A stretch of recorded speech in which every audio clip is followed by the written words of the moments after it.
Bueno, un saludo a los estudiantes de 10º grado. Vamos a hacer la síntesis de la clase de filosofía que se da entre el 28 y el 3 de octubre para los cursos décimos que están conmigo en el Enrique Olaya Herrera, trabajando un tema maravilloso que es la filosofía, pensamiento filosófico precolombino, que para muchos es debatible, criticable, porque niegan de plano que en nuestro continente existiese pensamiento filosófico precolombino. Vamos a trabajar varios autores, pero esta semana nos vamos a encargar de abordar un poco el pensamiento del pueblo mexica o azteca desde el estudio de un hombre muy interesante, de un filósofo muy interesante, que se sumergió aprendiendo el idioma náhuatl en este tipo de pensamiento, que es el doctor Miguel León Portilla, pensador mexicano que nació en 1926 y murió el año pasado a una ya muy avanzada edad de 93 años. Entonces hay una primera idea, digamos, con respecto a todo lo que vamos a hablar con respecto al doctor León Portilla.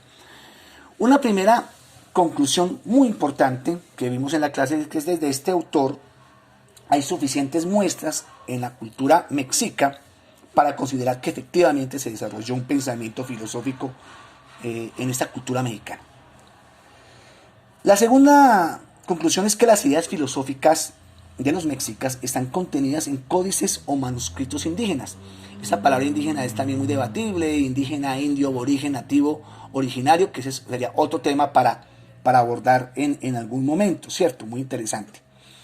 Una tercera conclusión es que la figura del sabio mexica se presenta en los llamados tlamatinimes, o sea, los hombres que saben algo. Son personajes que han sido datados por los cronistas españoles y por vestigios de pueblo mexica desarrollado alrededor de la ciudad de Tenochtitlán. Eran algo así como unos maestros que llevan de la mano al pueblo mexica. Una cuarta conclusión: los tlamatinimes no tenían que ver mucho con los sacerdotes, pues la doctrina de los primeros no estaba tan cerca a las concepciones religiosas. O sea, eran unos sabios, unos intelectuales, pues de alguna manera eran más filósofos que sacerdotes. Una quinta conclusión es que la prueba contundente de la existencia de los tlamatinimes está en el Códice Matritense de la Real Academia de Historia, donde Fray Bernardino de Sahagún, un coronista muy importante del Nuevo Mundo, se refiere a estos como sabios o filósofos, comparando o asemejándolos con los filósofos europeos. Una sexta conclusión: el tlamatínime tenía como función la búsqueda de la raíz profunda o de la razón de ser de las cosas, o sea, la búsqueda de Neltilistli. Neltilistli es la verdad, la búsqueda de la verdad. Mire que los griegos también buscaban la verdad, solo que por ejemplo en el caso de Platón la verdad era esencial y estaba en el mundo de las ideas, y era un crítico de los poetas, porque consideraban que el poeta disfrazaba la verdad, le ponía una especie de barrera para el descubrimiento de la verdad. O sea que si hubiera conocido Platón a los tlamatínime, difícilmente hubieran sido, digamos, criticados por Platón, porque Platón era más desde la razón, desde el silogismo, más del elemento racional y el elemento poético.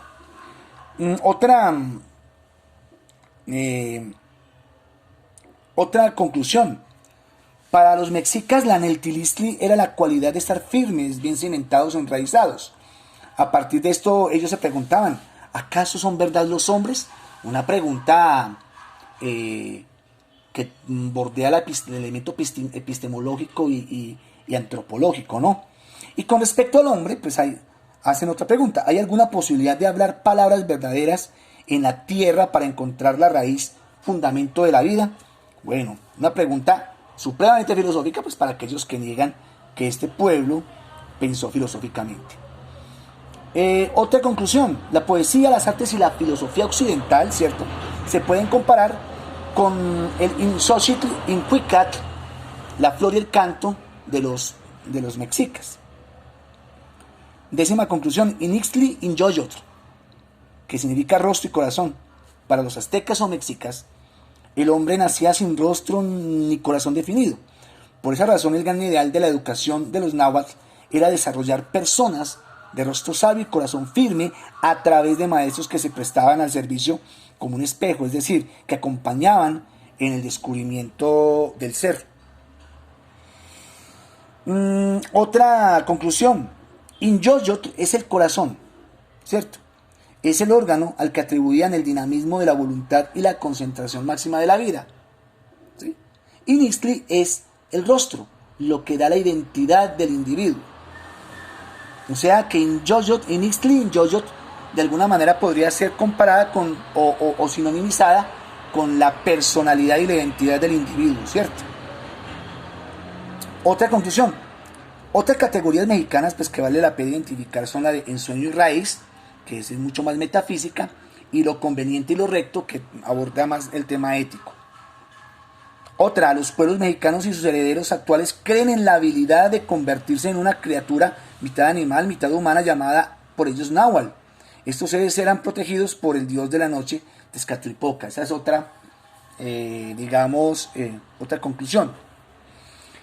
Otra, a pesar de la relación íntima entre nahuales con la cultura mexica, los nahuales no fueron específicamente característicos o pertenecientes a los mexicas. Los mayas también creyeron o tuvieron nahuales, los seris también, los tarahumaras tuvieron nahuales, los yaquis tuvieron nahuales. Otra conclusión importante, la guerra era consustancial al pueblo mexica. Una corriente mítica religiosa fue instaurada por el sacerdote Tlamatinime Tlacaelel, siendo posible el esplendor de la ciudad de Toyán, Xicocotitlán, y esta cosmovisión pues se logró reproducir por toda la Mesoamérica. Otra es que se emprendía la guerra florida, así le llamaban los mexicas, la guerra florida, con el objetivo de obtener víctimas humanas para sacrificarlas. Y esas víctimas humanas eran las llamadas por ellos flores que se van a presentar ante el dador de la vida. Otra conclusión es que la sociedad guerrera del pueblo mexica se acuñó bajo la figura del dios Quetzalcóatl, un sacerdote y gobernante que fue deificado, fue convertido en dios y que representa y simboliza el paradigma de su civilización. Hubo otras pequeñas ideas que no tuvimos en cuenta, importantes, pequeñas no, importantes ideas que las vamos a proponer. Primero, que los tlamatinimes estaban organizados jerárquicamente de acuerdo a su función, ¿cierto? Esto no lo tratamos, pero digamos que ayuda a complementar. Segundo, que los tlamatinimes eran como los maestros y se responsabilizaban de guiar al pueblo pues, hacia el Neltilistli, o sea, hacia la verdad.